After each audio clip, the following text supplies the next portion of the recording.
আসসালামু আলাইকুম। বাংলার রাঁধুনি রান্নাঘরে সবাইকে স্বাগতম। চলে এলাম নতুন একটি রেসিপি নিয়ে। আজ আপনাদের সাথে শেয়ার করব অনেক মজার পাবদা মাছের একটি রেসিপি।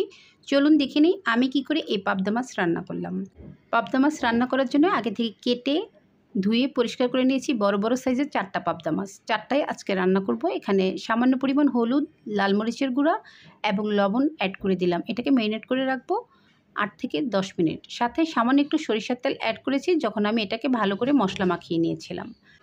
এই মাছ রান্না করার জন্য আমি একটি স্পেশাল মশলা তৈরি করে নিব। প্রথমে এখানে 1 টেবিল চামচ পরিমাণ পোস্তদানা অ্যাড করে দিলাম। দিয়ে দিব 1 টেবিল চামচ পরিমাণ হলুদ সরিষা। যদি কালো সরিষা অ্যাড করেন সেক্ষেত্রে হাফ চা চামচ পরিমাণ দিলেই হয়ে যাবে। ভালো করে বেটে নেব। চলে এলাম সরাসরি রান্নায়। চুলায় একটি প্যান বসিয়ে 3 টেবিল চামচ পরিমাণ সয়াবিন তেল দিয়ে এখানে 2 টেবিল চামচ পরিমাণ পেঁয়াজ বাটা অ্যাড করে দিলাম। পেঁয়াজ বাটা দিয়ে রান্না করলে রান্নার গ্রেভিটা খুব ভালো হয়, সেজন্য চেষ্টা করবেন পেঁয়াজ বাটা দিয়ে রান্না করতে। পেঁয়াজ বাটাটা যখন সামান্য একটু ভেজে নিব, তারপর এখানে 1 চা চামচ পরিমাণ আদা রসুন বাটা অ্যাড করে দিলাম। সাথে অ্যাড করে দিলাম স্বাদ অনুযায়ী লবণ। লবণটা অবশ্যই আপনি বুঝে অ্যাড করবেন, কারণ এখানে আমি মাছে আগেই লবণ দিয়ে ম্যারিনেট করে রেখেছি। পর এখানে অ্যাড করে দিয়েছি 1 চা চামচ পরিমাণ হলুদের গুঁড়া, 1 চা চামচ পরিমাণ লাল মরিচের গুঁড়া। অবশ্যই ঝালটা আপনি বুঝে অ্যাড করবেন, যেরকম ঝাল খাবেন সেরকম দিবেন। তারপর মশলাটাকে খুব ভালো করে কষিয়ে নিতে হবে। অবশ্যই মশলার কাঁচা গন্ধটা দূর না হওয়া পর্যন্ত এটাকে মিডিয়াম আঁচে রেখে একটু কষিয়ে নিতে হবে। আর এভাবে রান্না করলে কিন্তু রান্নার টেস্ট অনেক ভালো।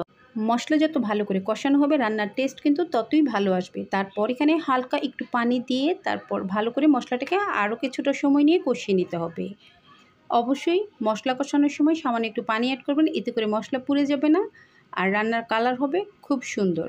যখন মশলাটা ভালো করে কষানো হয়ে যাবে, এরকম তেল ভেসে উঠবে, ঠিক তখন এখানে অ্যাড করে দিব আমি আগে থেকেই যে মশলাটা বেটে রেখেছিলাম পোস্তদানা আর সরিষা, সেই মশলাটা। এই মশলা দিয়ে রান্নার কারণে এত সুন্দর গ্রেভিটা হবে, ঘন একটা গ্রেভি হবে আর মাছ রান্নাটাও অসম্ভব মজার হবে। চাইলে একবার এভাবে রান্না করে খেয়ে দেখতে পারেন।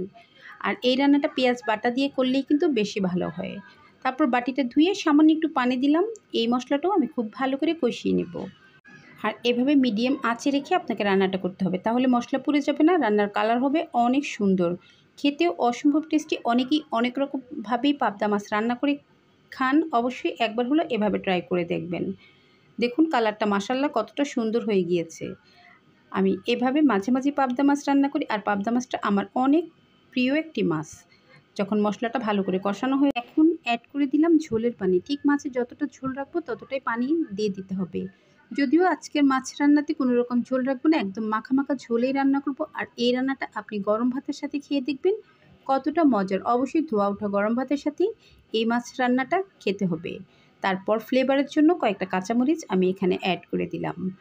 তারপর অ্যাড করে দিব আগে থেকেই ম্যারিনেট করে রাখা মাছগুলো। আর খুব আলতো করে মাছগুলো এখানে ছেড়ে দিতে হবে, কারণ এই মাছগুলো অনেকটাই সফট, মানে নরম থাকে, যেটা রান্না করতে করতে অনেক সময় ভেঙে যায়। সেজন্য আপনাকে অবশ্যই সাবধানে এই কাজটা করতে হবে। সবগুলো মাছ আমি একে একে সেই ঝোলে অ্যাড করে দিলাম।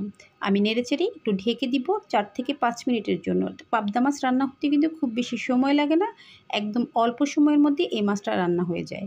দিয়ে দিলাম 2 থেকে 3টা টমেটো বড় বড় স্লাইস করে কেটে। এই টমেটোটা গলে যাবে না, আস্ত থাকবে কিন্তু একদম সফট থাকবে, আপনি ভাতের সাথে মেখে খেতে পারেন।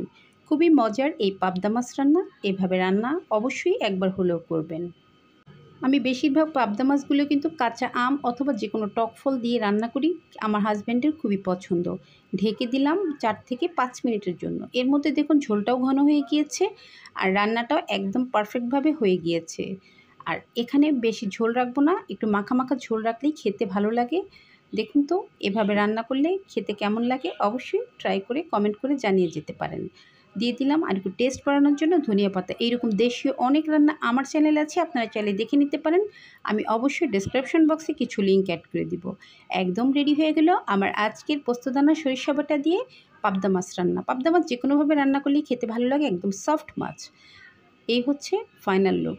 দেখতে যতটা সুন্দর, খেতে তার চেয়েও বেশি মজার ছিল। আর অবশ্যই ধোয়া ওঠা গরম ভাতের সাথে আপনাকে এই পাবদা মাছ খেতে হবে।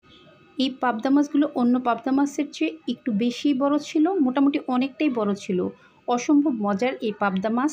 কে কে এভাবে রান্না করে খেয়েছেন অবশ্যই জানিয়ে যাবেন। যদি আমার আজকের এই পোস্তদানা সরিষা বাটা দিয়ে পাবদা মাছ রান্না আপনাদের কাছে একটুও ভালো লেগে থাকে, please like, comments and share করে দিবেন, সাবস্ক্রাইব করে দিবেন এবং পাশে থাকা বেল আইকনটি ক্লিক করে দিবেন।